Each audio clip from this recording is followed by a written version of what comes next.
Thank you, Senator Wyden. We will now turn to any senator wanting to make a statement. I ask each of you who do choose to make a statement to keep your remarks to 3 minutes or less so we can keep on time for our Social Security nominee. Senator Cantwell, you're next. Thank you, Mr. Chairman. I'm speaking about this pivotal vote today because I want to be clear about the devastating impacts that Medicaid will have on our constituents that is included in the House Republican budget.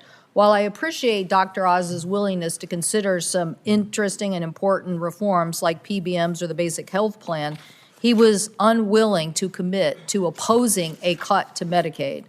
The math is clear. The proposal from the House budget would require massive cuts to Medicaid. And I appreciate that my Republican Senate colleagues know this, and which is why it's not in their particular proposal, but now we have to fight the negotiations between the House and the Senate and hold our colleagues accountable to protect this important program.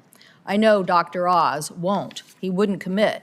He would not say no, and certainly not no to President Trump or Elon Musk or to the House of Representatives. The House committee that oversees Medicaid and Medicare is responsible for funding $880 billion from these cuts. So you can see from this chart, the only real place to get this is, particularly if Medicare is off the table, is from Medicaid. Even if the committee completely eliminated every single other program in the E&C account, it still gives them 1/6 of what they need. So make no mistake, there is no other way to meet this mandate but then to impact Medicaid. My colleagues who are trying to play down this threat or act like there's some other way around it, it's just not so. It's either bad math or bad faith. Anyone who's telling their constituents is just not being honest with them. Last week, I spoke in my state, in Seattle, Spokane, and Tri-Cities, about these Medicaid cuts and was joined by physicians, hospital providers, patients who do not want to shoulder this burden. A patient like Gail Halverson from Spokane, who was terrified that the system that provided her and her late partner who just passed with affordable health care will no longer be there for them. She told me, quote, "Who's going to pay for the nursing home? That's Medicare or Medicaid. So are we just going to be left to die?" End quote.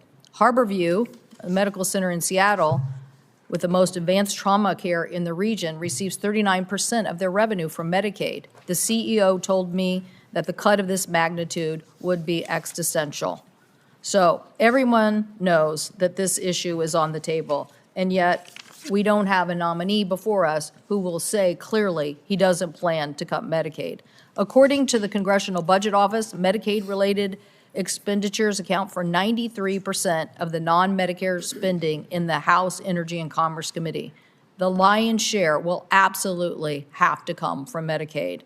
It's time to now get a nominee who would support that. That is not Dr. Oz. So with this tsunami of cuts that we're looking at, I cannot support this nomination. I hope my colleagues will turn it down as well, and I hope our colleagues will join us in a fight to say no cuts to Medicaid. Thank you, Mr. Chairman.